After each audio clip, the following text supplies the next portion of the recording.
السلام علیکم ورحمۃ اللہ وبرکاتہ۔ الحمد للہ رب العالمین والصلاۃ والسلام علی اشرف الانبیاء والمرسلین نبینا محمد وعلی آلہ واصحابہ اجمعین بعد۔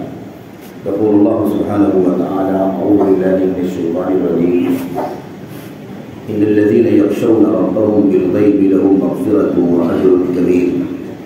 واسروا قولکم او اجہروا به انہ علیم بذات الصدور۔ ان آیتوں میں اللہ تبارک و تعالیٰ نے ایمان والوں کے سلسلے میں، اللہ تعالیٰ سے ڈرنے والوں کے سلسلے میں اور ان کے اجر کے سلسلے میں فیصلے کا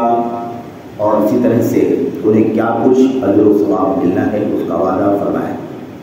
اس سے پہلے کی آیتوں میں کفار کے سلسلے میں جن لوگوں نے اپنے رب کا کفر کیا، جن لوگوں نے اپنے رب کا کفر کیا ان کی سزا، ان کی وعید کا تذکرہ ہوا۔ اور اس آیت کریمہ میں یہاں سے اب اللہ فرماتا ہے الذین یخشون ربهم، جو لوگ اپنے پروردگار سے ڈرتے ہیں، یقیناً وہ لوگ جو لوگ اپنے رب سے، اپنے پروردگار سے ڈرتے ہیں، بالغیب، بن دیکھے ہوئے، بن دیکھے اللہ تبارک و تعالیٰ سے اپنے رب سے ڈرتے ہیں، لہم مغفرۃ و اجر کبیر، ان کے لیے بخشش ہے اور بہت بڑا ثواب ہے۔ بن دیکھے اللہ تبارک و تعالیٰ سے ڈرنے والوں کے لیے اللہ تبارک و تعالیٰ کے یہاں بہت بڑا اجر و ثواب ہے اور مغفرت، بخشش۔ آگے اللہ نے فرمایا وَأَسِرُّوا قَوْلَكُمْ أَوِ اجْهَرُوا بِهِ، تم اپنی باتیں چپکے چپکے کرو، خاموشی سے کرو، رازداری میں کرو، اب اجْهروا بِهِ، یا اسے زور سے کرو، اونچی آواز سے کرو، لوگوں کے سامنے کرو، انہ علیم بذات الصدور، یقیناً وہ تو سینوں کے رازوں کو جاننے والا ہے۔ تو اب یہ آیتیں اور آگے والی ایک آیت کریمہ اور بھی الا یعلم من خلق، کیا وہ نہیں جانتا ہے جس نے پیدا کیا، وهو اللطیف الخبیر، اور وہ بہت زیادہ باریک بین اور جاننے والا ہے، خبر رکھنے والا ہے۔ ان تین آیتوں میں اللہ تبارک و تعالیٰ نے جو بات بیان فرمائی ہے اس کا خلاصہ یہ ہے کہ اللہ تعالیٰ سے ڈرنے والے، جو لوگ اللہ تعالیٰ سے ڈرتے ہیں، خوف اور خشیت یہ دو الفاظ کثرت سے ڈرنے کے معنی میں استعمال ہوئے ہیں، قرآن کریم کی آیات میں بھی، نبی کریم صلی اللہ علیہ وسلم کی احادیث میں بھی۔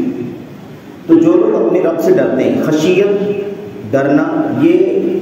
سخت ڈرنے کو کہا جاتا ہے، شدت الخوف، اشد الخوف، بہت زیادہ ڈرنے کو خشیت کہا جاتا ہے۔ خوف کے معنی ڈرنا اور خشیت کا معنی بہت زیادہ ڈرنا۔ اپنے رب سے بن دیکھے ہوئے، بالغیب، بالغیب کا معنی سمجھیں، بالغیب کا معنی یہ ہے کہ اللہ تعالیٰ کو دیکھا نہیں ہے، اپنی آنکھوں سے اللہ تبارک و تعالیٰ کا اب تک دیدار نہیں کیا ہے، لیکن پھر بھی ڈرتے ہیں۔ دوسرا پہلو یہ ہے کہ اللہ تبارک و تعالیٰ سے ڈرتے ہیں بن دیکھے ہوئے، یعنی ایسی جگہ ہوتے ہیں جہاں انہیں کوئی بندہ، کوئی مخلوق میں سے نہیں دیکھتا، صرف اللہ تبارک و تعالیٰ ہی دیکھتا ہے، اللہ تبارک و تعالیٰ سے وہ ڈرتے ہیں۔ اللہ کو نہیں دیکھا پھر بھی ڈرتے ہیں، اور ایسی جگہ رہتے ہیں جہاں کوئی اور نہیں دیکھتا ہے پھر بھی اللہ سے ڈرتے ہیں۔ یہ دو باتیں خاص طور پر اس آیت کریمہ میں بالغیب کے معنی میں شامل ہیں۔ اس سلسلے میں آپ دیکھیں کئی جگہوں پر اللہ تبارک و تعالیٰ نے اس بات کا ذکر فرمایا ہے، انما تنذر من اتبع الذکر وخشی الرحمن بالغیب۔ اللہ فرماتا ہے سورہ یاسین میں، یقیناً آپ ان لوگوں کو ڈرا رہے ہیں، آپ ان کو ڈرائیں گے، ان کو چوکنا کریں گے، وہ لوگ ڈریں گے اللہ تبارک و تعالیٰ سے، من اتبع الذکر، جو ذکر کی اتباع کرے، قرآن کریم کی پیروی کرے، دین کی پیروی کرے، وخشی الرحمن بالغیب، اور رحمان سبحانہ و تعالیٰ سے ڈریں بن دیکھے ہوئے۔ تو بن دیکھے تو اللہ تبارک و تعالیٰ سے ڈرنے والے ہیں جن کا ایمان ہے کہ وہ دیکھتے تو نہیں ہے لیکن پھر بھی اللہ تعالیٰ کا ڈر ہے، ایسے لوگوں کو ہی آپ ڈرا سکتے ہیں، چوکنا کر سکتے ہیں، ایسے ہی لوگ اللہ کے حکم کی، شریعت کی پابندی کرنے کے لیے تیار ہو سکتے ہیں۔ اس طرح کی تعبیر بالغیب کی کئی جگہوں پر آئی ہوئی، تو اس کا معنی یہ ہے کہ اللہ تعالیٰ کو دیکھا نہیں ہے، جو اوجھل ہے نگاہوں سے ہمارے، جو احساسات سے، ادراک سے، شعور سے اللہ تبارک و تعالیٰ کا غائب ہے، ہم نے اپنی آنکھوں سے نہیں دیکھا ہے، ہمارا ایمان ہے اللہ تبارک و تعالیٰ کی وجود پر، اس کی ربوبیت پر، اس کی الوہیت پر، اس کے اسماء و صفات پر، اس کے افعال پر، اس کی قدرتوں پر، ایسے ہی دیگر سارے کمال کے صفات پر ہمارا ایمان ہے۔ ہم نے دیکھا نہیں اللہ تبارک و تعالیٰ، تو بھی ہم ڈرتے ہیں اللہ تبارک و تعالیٰ سے کہ وہ ہمیں سزا دے گا، ہمیں پکڑے گا، ہمیں جہنم میں داخل کرے گا، ہمیں اللہ تبارک و تعالیٰ کی ناراضگی اور اس کے غضب کا سامنا کرنا پڑے گا، ہم جنت سے محروم نہ کر دیے جائیں وغیرہ۔ ہم اللہ تبارک و تعالیٰ سے ڈرتے ہیں، یہ اہل ایمان کی پہچان ہے، اہل ایمان کی پہچان ہے۔ اور خشیت کے اندر دو باتیں خاص طور پر ہیں۔ ایک یہ ہے کہ کبھی آدمی کسی سے ڈرتا ہے، انسانوں میں، مخلوقات میں انسان کبھی کسی مخلوق سے ڈرتا ہے لیکن اس سے نفرت کرتا ہے، کیونکہ اس کی طرف سے کوئی تکلیف پہنچ جائے، وہ ہمیں ستائے، وہ ہمیں مارے گا، ہم پر ظلم کرے گا، زیادتی کرے گا، اس لیے کوئی آدمی کسی آدمی سے ڈرتا ہے۔ کسی جانور سے انسان ڈرتا ہے، شیر ہے یا اور بوذی جانور ہیں، ان سے انسان ڈرتا ہے، سانپ ہے، بچھو ہے، ان سے محبت نہیں ہے۔ لیکن اللہ تبارک و تعالیٰ سے جو انسان ڈرتا ہے ایمان والا، وہ اس لیے ڈرتا ہے کہ اللہ تعالیٰ سے محبت رکھتا ہے، اور اس لیے ڈرتا ہے کہ اللہ تعالیٰ کی عظمت کو سمجھتا ہے کہ وہ بڑی عظمت والا ہے، اس لیے اسے ڈرتے رہنا چاہیے۔ وہ ہمارا مالک ہے، خالق ہے، اور ہم اس کے غلام ہیں، اس کے سامنے محتاج ہیں، فقیر ہیں، اس لیے اللہ تبارک و تعالیٰ سے ڈرتے ہیں۔ دوسری چیز یہ ہے کہ ڈرنے والا علم رکھتا ہے اس شخصیت اور اس ذات کے بارے میں جس سے وہ ڈرتا ہے۔ تو جو ڈرنے والا ہے اسے علم ہے اس کا جس سے وہ ڈرتا ہے، اور جس سے وہ ڈرتا ہے وہ عظمت والا ہے، اس سے اسے محبت ہے، اس لیے وہ ڈرتا ہے۔ تو ڈر جو ہے نا، خشیت، اس کے اندر یہ بات شامل ہے کہ جس سے ہم ڈر رہے ہیں اللہ سے، اس اللہ کی عظمت اور اس کی شان اور اس کے مقام کو ہم جانتے ہیں، اس لیے اس سے ڈرتے ہیں۔ اس کی طرف سے کوئی ظلم ہوگا، ناانصافی ہوگی، زیادتی ہوگی، اس لیے نہیں ڈرتے، اس لیے ڈرتے ہیں کہ بڑی عظمتوں والا ہے وہ ہمارا خالق و مالک ہے۔ دوسری چیز یہ ہے کہ ہمیں علم ہے اس کی عظمت کا، اس لیے ہم ڈرتے ہیں۔ کسی وہم اور کسی انجانی چیز سے ہم نہیں ڈرتے، بلکہ اللہ تبارک و تعالیٰ کے بارے میں ہمیں علم ہے، اس لیے ہم ڈرتے ہیں۔ اور ہر بندے کو اپنے خالق و مالک کا علم ہونا چاہیے، اور یہی توحید کا علم ہے جو ہمیشہ سے انبیاء علیہ السلام نے اپنی قوموں کو سکھایا ہے، پڑھایا ہے، اور اللہ تعالیٰ کی کتاب میں نبی کریم صلی اللہ علیہ وسلم کی سنتوں کو اس کی بہت زیادہ تعلیم۔ تو ایک چیز یہ ہو گئی بات خشیت کے معنی میں۔ بالغیب کے اندر آپ دیکھیں اللہ کے نبی صلی اللہ علیہ وسلم کی ایک سے زیادہ حدیثوں کو اگر ہم پڑھیں تو بات اچھی طرح سمجھ میں آئے گی کہ غیب کا معنی کیا ہے۔ اللہ کے نبی علیہ السلام نے بھی اپنی آنکھوں سے، اپنی ان نگاہوں سے جو اللہ نے آپ کو عطا فرمایا تھا، ان نگاہوں سے اپنے رب کو نہیں دیکھا ہے۔ معراج کی شب میں بھی اللہ تعالیٰ کو اپنی نگاہ سے اللہ کے نبی نے نہیں دیکھا۔ جابر بن عبداللہ رضی اللہ تعالیٰ عنہ نے اللہ کے نبی سے پوچھا، هل رأیت ربک، اللہ کے نبی صلی اللہ علیہ وسلم کیا آپ نے اپنے رب کو دیکھا؟ صحیح مسلم کی روایت ہے، تو اللہ کے نبی صلی اللہ علیہ وسلم نے فرمایا، نور انا اراہ، وہ تو ایک نور تھا، وہ تو ایک روشنی تھی جس کو میں نے دیکھا، بھلا میں اللہ کو کہاں دیکھ سکتا ہوں؟ تو یہ اللہ کے نبی صلی اللہ علیہ وسلم نے فرمایا۔ ایسی ام المؤمنین عائشہ صدیقہ رضی اللہ تعالیٰ عنہ بیان فرماتی ہیں کہ من قال بأن النبی صلی اللہ علیہ وسلم او بأن محمد صلی اللہ علیہ وسلم رأى ربہ فقد اعظم علی اللہ الفریہ، جو اس بات کا دعویٰ کرے، جو یہ بات کہے کہ محمد صلی اللہ علیہ وسلم نے اپنے رب کو دیکھا ہے، معراج کی شب میں اپنی آنکھوں سے دیکھا ہے،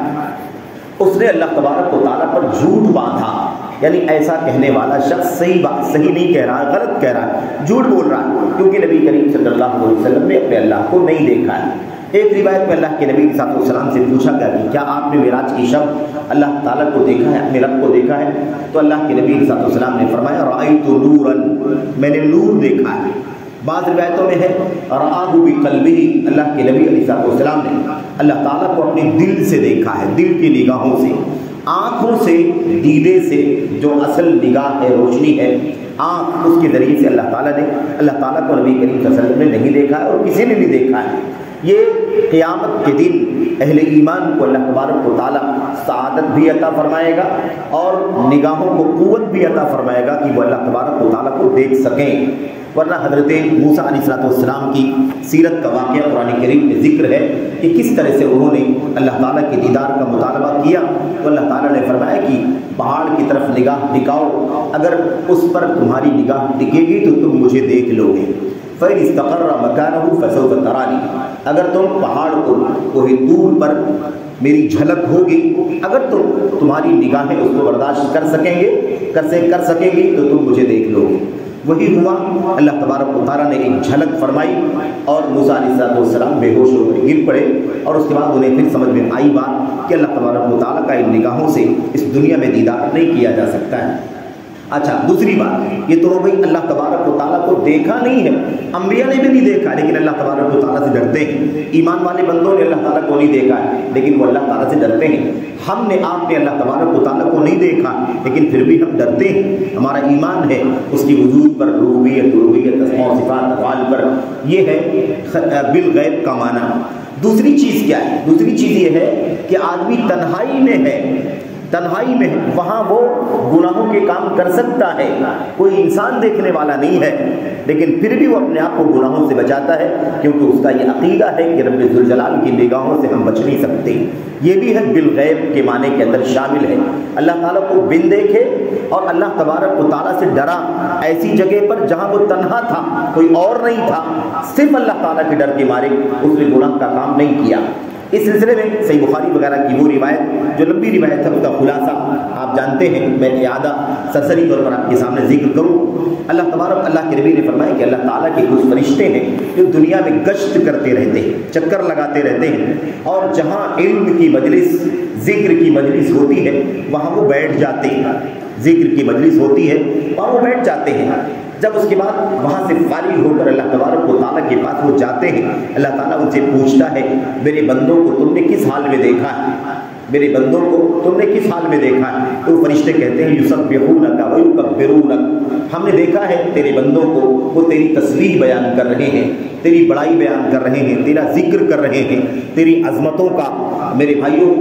فرماتے ہیں تیری عظمتوں کا اعتراف کر رہے ہیں، اس حال میں ہم نے دیکھا ہے۔ یہ اللہ تعالیٰ اس لیے نہیں پوچھتا ہے کہ اللہ کو علم نہیں ہے، اللہ کو خوب علم ہے، لیکن اللہ تعالیٰ پوچھ کر کے اپنے فرشتوں کے سامنے ان نیک بندوں اور اللہ کے ذکر کرنے والوں کا تذکرہ کرنا چاہتا ہے، کیونکہ حدیث میں ہے وَهُوَ أَعْلَمُ بِذَلِكَ مِنْهُمْ، اس بات کو اللہ تبارک و تعالیٰ ان سے کہیں زیادہ اچھی طرح سے جانتا ہے کہ اس کے فرشتے دنیا میں، اس کے بندے دنیا میں کہاں ہیں اور کیا کر رہے ہیں۔ اس کے بعد اللہ تبارک و تعالیٰ فرماتا ہے کہ اچھا میری بڑائی بیان کر رہے ہیں، میری تسبیح بیان کر رہے ہیں، کیا ان لوگوں نے مجھے دیکھا ہے؟ حل رعونی، کیا ان لوگوں نے مجھے دیکھا ہے؟ فرشتے کہتے ہیں لا، اے اللہ، اے پروردگار، انہوں نے تجھے نہیں دیکھا، مجھے نہیں دیکھا ہے، پھر بھی مجھے یاد کرتے ہیں، میرا ذکر کرتے ہیں، میری بڑائی، میری کبریائی، میری عظمت اور میری تسبیح بیان کرتے ہیں۔ ہاں ایسے ہی ہے، تجھے دیکھا نہیں ہے لیکن وہ تیری تسبیح، تیری تکبیر بیان کرتے ہیں۔ فَكَيْفَ إِذَا رَأَوْنِي، فرشتوں یہ بتاؤ بن دیکھے وہ میرا ذکر کرتے ہیں، میری بڑائی بیان کرتے ہیں، اگر وہ مجھے دیکھ لیں گے تو کیا کریں گے؟ اگر وہ مجھے دیکھ لیں گے تو کیا کریں گے؟ فرشتے کہتے ہیں اے اللہ، اگر وہ تجھے دیکھ لیں گے تب تو تیری عظمت اور کبریائی اور بڑائی کتنی بیان کریں گے، کچھ کہا نہیں جا سکتا۔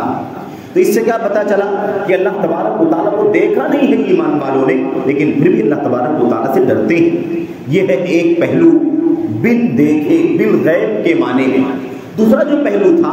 کہ اللہ تعالیٰ سے انسان ڈرے جب کوئی نہ ہو اس کے پاس، کوئی انسان، کوئی دیکھنے والا، کوئی باپ، بھائی، چچا، دوست، ملنے جلنے والا، کوئی اجنبی، کوئی نہ ہو، تنہا ہو بالکل،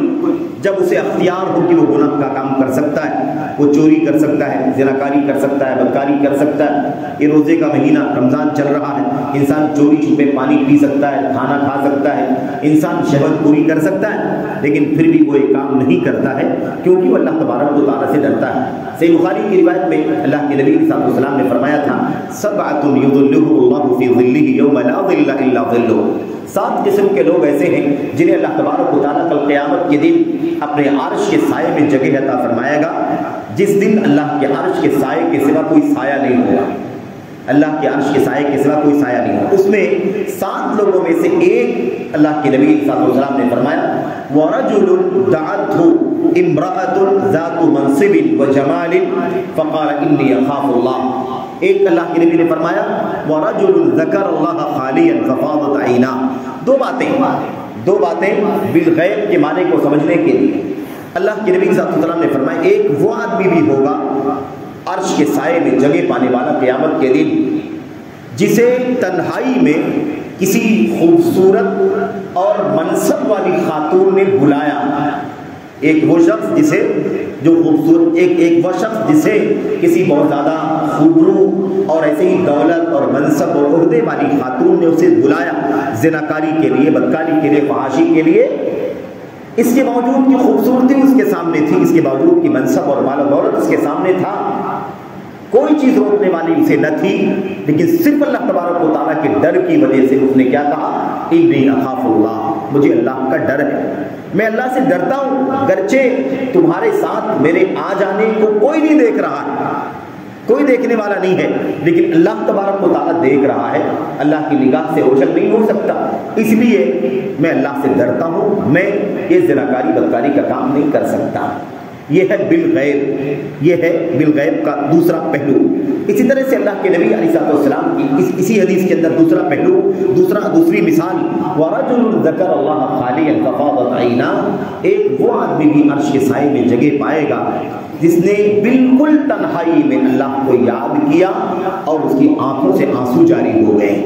بالکل تنہائی میں کوئی نہیں تھا، محض اللہ تبارک و تعالیٰ کے ڈر اور خوف کی وجہ سے اس نے اللہ کو یاد کیا، اس کی جنت کو، اس کی جہنم کو، اس کی قدرت کو جب اس نے یاد کیا تو اس کی آنکھیں اشکبار ہو گئی، اس کی آنکھوں سے آنسو جاری ہو گئے۔ یہ مثالیں ہیں سمجھنے کے لیے اللہ کے نبی صلی اللہ علیہ وسلم کی حدیثوں کی، سمجھنے کے لیے کہ بالغیب کا معنی کیا ہوتا ہے۔ جو وعدہ کیا جا رہا ہے بالغیب اللہ سے ڈرنے پر، وہ وعدہ بہت بڑا ہے، 2 عظیم الشان چیزوں کا وعدہ ہے، مغفرت و اجر کبیر، مغفرت و اجر کبیر، لہم مغفرہ و اجر کبیر۔ اللہ فرماتا ہے جو لوگ اللہ تبارک و تعالیٰ سے بن دیکھے ڈرتے ہیں ان کے لیے بخشش ہے اور بہت بڑا اجر و ثواب ہے۔ تو اب آپ بتائیے کہ کیا چاہیے ہمیں اور آپ کو، اور کیا چاہیے نجات کے لیے، کامیابی کے لیے، سرخروئی کے لیے، جنت سے سرفراز ہونے کے لیے، جہنم سے نجات پانے کے لیے چاہیے کیا؟ اللہ کی طرف سے مغفرت مل جائے، بخشش کا پروانہ، اور اللہ تبارک و تعالیٰ بہت بڑے اجر و ثواب یعنی جنت اور جنت کی ساری نعمتیں ہمیں عطا فرما دے، اس کے سوا ہمیں اور کیا چاہیے؟ اتنا بڑا وعدہ اسی وقت کسی بندے کے حق میں پورا ہو سکتا ہے جب بندہ اس معیار پر اترتا ہو، اور وہ ہے ان الذین یخشون ربهم بالغیب لہم مغفرہ، جو لوگ بالغیب بن دیکھے ہوئی اللہ تبارک و تعالیٰ سے ڈرتے ہیں۔ آج میڈیا کا دور ہے، انسان کے پاس انٹرنیٹ کی فیسلٹی ہے، موبائل کا ڈیوائس ہے یا دیگر ڈیوائس ہے، انسان کے پاس آدمی تنہائی میں ہوتا ہے، خلوت میں ہوتا ہے، وہ جب جو چاہے کام کر سکتا ہے، بری سے بری چیزوں کو دیکھ سکتا ہے، کانوں کو، آنکھوں کو لذت پہنچا سکتا ہے، جسم کو لذت پہنچا سکتا ہے، لیکن صرف اور صرف اس لیے اگر وہ اپنے آپ کو اس سے بچا لیتا ہے کہ اسے اللہ کا ڈر ہے اور وہ ان لوگوں میں شامل ہے ان الذین یخشون ربهم بالغیب، جو اللہ تبارک و تعالیٰ سے بن دے کے ڈرتے ہیں، تو واقعی ان کے لیے مقام ہے لہم مغفرۃ و اجر کبیر، ان کے لیے اللہ تعالیٰ کی طرف سے بخشش کا، مغفرت کا فرمانا ہے اور بہت بڑے اجر و ثواب کا وعدہ ہے۔ اجر کبیر سے مراد جنت ہے، اجر کبیر سے مراد جنت ہے بشمول ساری نعمتیں، جنت کی ساری نعمتیں اللہ تبارک و تعالیٰ کی طرف سے اسے ملیں گی، اور مغفرت اس سے پہلے یعنی بخشش، مغفرت کے معنی، غفر کے معنی ہوتے ہیں پردہ ڈالنا، مغفرت کے معنی ہوتے ہیں پردہ ڈالنا۔ جب ہم کہتے ہیں اے اللہ تعالیٰ میری مغفرت فرما، اس کا معنی یہ ہوتا ہے کہ اللہ میں نے جو گناہ کیے ہیں ان گناہوں پر تو پردہ ڈال دے، کل قیامت کے دن جب حساب و کتاب کرے تو ان گناہوں کو حساب میں نہ لے بلکہ حساب سے باہر رکھے، کیونکہ تو نے پردہ ڈال دیا ہے۔ یہ معنی ہے اللہ تبارک و تعالیٰ سے مغفرت کے سوال کرنے کا۔ تو یہ 2 عظیم الشان وعدے جو اللہ تعالیٰ کی طرف سے ہیں وہ بڑی کڑی شرط ہے۔ جو اللہ تبارک و تعالیٰ سے ڈرتے ہیں، یہ ڈر جھوٹا نہیں ہو سکتا، یہ ڈر جھوٹ کا نہیں ہو سکتا، اس کا امتحان بالغیب میں ہو جائے گا۔ انسان سامنے بڑی پارسائی بیان کرتا ہے، ممبر و محراب سے، مجلسوں میں، بھیڑ بھاڑ میں، لوگوں کے بیچ میں بڑی نیکی بڑی پارسائی کا ذکر کرتا ہے، لیکن اس کا امتحان بالغیب کے ذریعے سے ہو جاتا ہے کہ وہ تنہائی میں ہے تو کیا کرتا ہے، تنہائی میں شراب بھی پی لیتا ہے، تنہائی میں حرام ڈیلنگ کر لیتا ہے، تنہائی میں رشوت اور سود کے کاروبار کر لیتا ہے، تنہائی کے اندر انسان بدکاریاں کر لیتا ہے، زناکاریاں کر لیتا ہے، بہت سارے گناہ کے کام کر لیتا ہے۔ اصل یہ ہے کہ بالغیب اللہ تبارک و تعالیٰ سے ڈرا جائے، جہاں کوئی نہ ہو اللہ کا خوف موجود ہو۔ اتق اللہ ولا تفضل خاتم الا بحقہ۔ میرے بھائی اس واقعے کو یاد کریں، صحیح بخاری کی اس لمبی حدیث میں، جس میں 3 لوگ بارش کی رات میں غار میں پھنس گئے تھے، اور اس کے بعد یہ ہوا کہ وہ دروازہ غار کا جو منہ تھا وہ چٹان کے گرنے سے بند ہو گیا، کوئی راستہ نہیں تھا، کہاں سے نکلے کیسے نکلے، آج کل کے وسائل بھی نہیں تھے، کوئی ریسکیو کا کوئی سسٹم بھی نہیں تھا کہ اس کا استعمال کر لیا جاتا، بس اللہ تبارک و تعالیٰ کی کھلی قدرت، کھلی عظمت ہی اس کی میرے بھائیو راہ تھی جس کے ذریعے سے وہ دروازہ کھل سکتا تھا۔ آپس میں ان لوگوں نے کہا کہ ایک دوسرے سے اس بات کی تلقین کی کہ سب کے سب اللہ تبارک و تعالیٰ سے دعائیں کرو، اللہ تبارک و تعالیٰ دعاؤں کو سننے والا ہے، تمہاری مشکلوں سے تمہیں آزاد کر دے گا۔ اس میں سے ایک شخص نے یہ دعا کی تھی کہ اے اللہ، ایک خاص موقع تھا، قحط کا زمانہ تھا، خشک سالی تھی، اور میری خود اپنی چچا زاد بہن تھی جو حد درجہ خوبرو تھی، اور وہ بہت مشکل میں، بڑی مجبوری میں میرے پاس آئی کہ میں اس کی کچھ مدد کر دوں درہم اور دینار کے ذریعے سے، لیکن میں نے اس سے کہا کہ میں تمہاری مدد تو کر سکتا ہوں، لیکن شرط یہ ہے کہ تم مجھے بدکاری کرنے کی اجازت دو۔ اسے مجبور کر دیا میں نے، بالآخر وہ تیار ہو گئی، اور جب بالکل آخری وقت آیا بدکاری کرنے کا، جب یہ تھا کہ اب میں بدکاری میں مبتلا ہو جاؤں گا، اس وقت اس خاتون نے، اس لڑکی نے کہا اتق اللہ یا فلان ولا تفضل خاتم الا بحقہ، اے فلاں اللہ سے ڈر، اللہ سے ڈر، اس مہر کو ناحق نہ کھول، یعنی بدکاری، زناکاری، بدتر حرام ہے تیرے لیے کام کرنا۔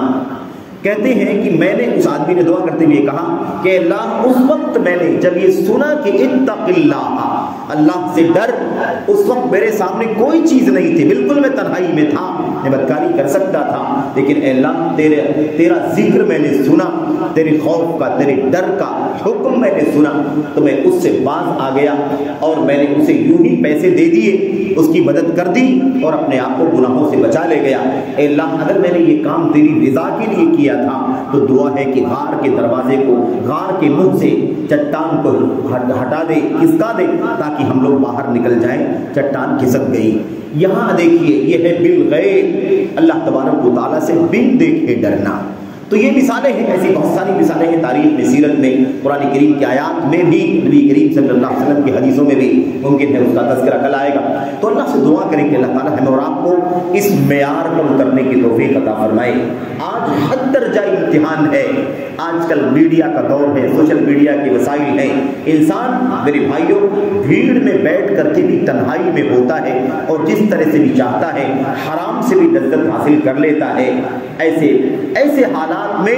ایک ہی چیز ہے جو ہمیں کنٹرول میں لا سکتی ہے، وہ ہے اللہ تبارک و تعالیٰ کا ڈر، اللہ تعالیٰ کا خوف۔ ان الذین یخشون ربهم بالغیب لهم مغفرۃ واجر کبیر، جو لوگ اللہ تبارک و تعالیٰ سے بن دیکھے ڈرتے ہیں، ان کے لیے مغفرت ہے اور بہت بڑا اجر و ثواب ہے۔ یہی ایک راستہ ہے، ورنہ کسی کے بولنے سے، کسی کے سمجھانے سے، کسی اور کے ڈر سے ہم باز نہیں آ سکتے۔ اللہ تعالیٰ کا ہی خوف ہے، اللہ تعالیٰ ہی کی خشیت ہے، جس کے نتیجے میں ہم اپنے آپ کو حرام سے بچا سکتے ہیں۔ اس لیے اللہ سے دعا کریں کہ اللہ تعالیٰ ہمیں اور آپ کو مغفرت کی اور بہت بڑے اجر و ثواب کی جو بشارت ہے، ہمیں اس کے پانے والوں میں شامل فرما دے، اس کا اہل بنا دے کہ ہم اللہ تبارک و تعالیٰ سے بن دیکھے ڈرنے والوں میں شامل ہو جائیں۔ اللہ تعالیٰ ہمیں اس کی توفیق عطا فرمائے، آمین یا رب العالمین۔ صلی اللہ وسلم وبارک علی نبینا محمد وعلی آلہ وصحبہ اجمعین۔ السلام علیکم ورحمۃ اللہ وبرکاتہ۔